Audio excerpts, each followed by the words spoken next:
Moi, si vous voulez, je considère que le secteur privé, ça peut avoir du bon, hein. Moi, je suis pas pour que les boulangeries, enfin que plein d'autres activités soient confiées au public. Faut savoir que le pays qui a supprimé le plus d'emplois publics ces dernières années, ces quelques dernières années, ces 5 dernières années, c'est Cuba. Ils avaient été jusqu'à 90% de fonctionnaires. Ça marche pas. Donc moi, je suis pour qu'il y ait l'initiative privée. Après, on peut discuter des formes, parce que ça peut prendre la forme d'économie sociale. Je pense qu'il faut remettre en cause le fonctionnement des entreprises, mais il faut laisser les sociétés respirer. L'initiative privée, ça a du bon. Alors la question qui se pose et que vous me posez, c'est est-ce que l'initiative privée peut prendre tout en charge? Non. Là, ce que je soutiens comme point de vue, c'est qu'il y a des domaines que l'initiative privée prend mal en charge. Et ces domaines, ça doit être pris en charge par l'intervention publique. Ce qui ne veut pas dire qu'il ne faut pas après s'interroger sur l'efficacité, bien entendu, de la dépense publique. Bien sûr, ça, il n'y a pas de souci là-dessus. Un fonctionnaire, pour moi, il a une mission tellement importante à remplir que, bien entendu, qu'il faut bien vérifier qu'il fait bien son boulot, etc. Mais comme pour le privé, d'ailleurs. Bon. Mais donc la question que vous me posez, c'est est-ce qu'il y a, par exemple, pour la santé, est-ce que les domaines qui sont pris en charge plutôt par le public devraient être confiés à la santé? Mais ma réponse est non. Parce que l'histoire montre que le privé est, à la fois, il crée de l'injustice, sur tous ces domaines qui relèvent des services publics entendus au sens large, ou de la protection sociale. À la fois, il crée de l'injustice et c'est inefficace. Prenez la santé, puisque vous me parlez de la santé.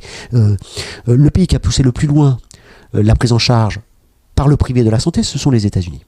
Donc aux États-Unis, 55% des dépenses de santé sont prises en charge par le privé, c'est-à-dire par des compagnies d'assurance privée.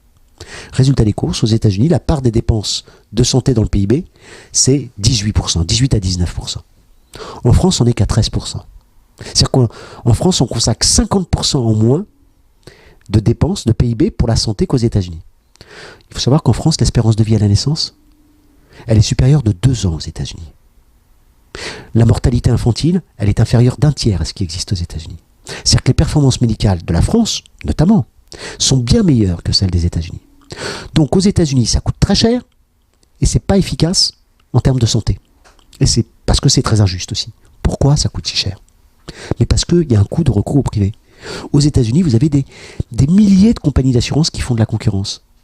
C'est-à-dire qui vont dans les entreprises, qui vont démarcher les entreprises pour dire prenez notre contrat plutôt que tel autre.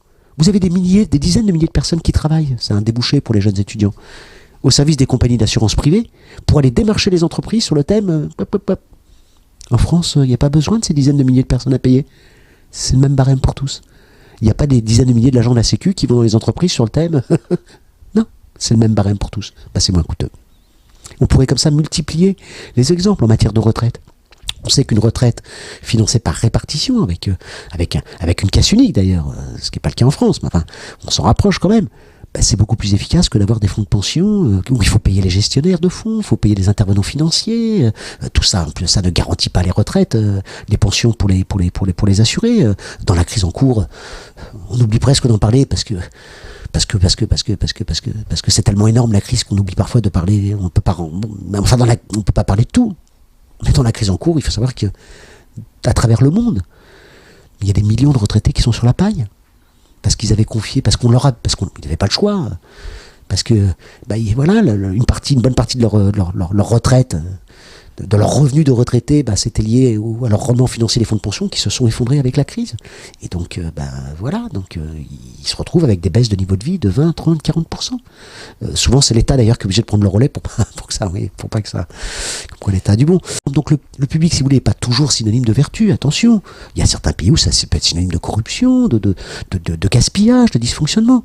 Mais dire que le public est synonyme de gaspillage et que le privé c'est synonyme de vertu, ce qui est la thèse des libéraux, ça c'est totalement erroné. L'histoire nous montre qu'il y a des choses que le privé peut prendre en charge, encore faut-il d'ailleurs qu'il y ait des règles pour que ça fonctionne bien, notamment pour que la concurrence soit pas faussée, parce que la concurrence libre, en fait, elle est toujours faussée.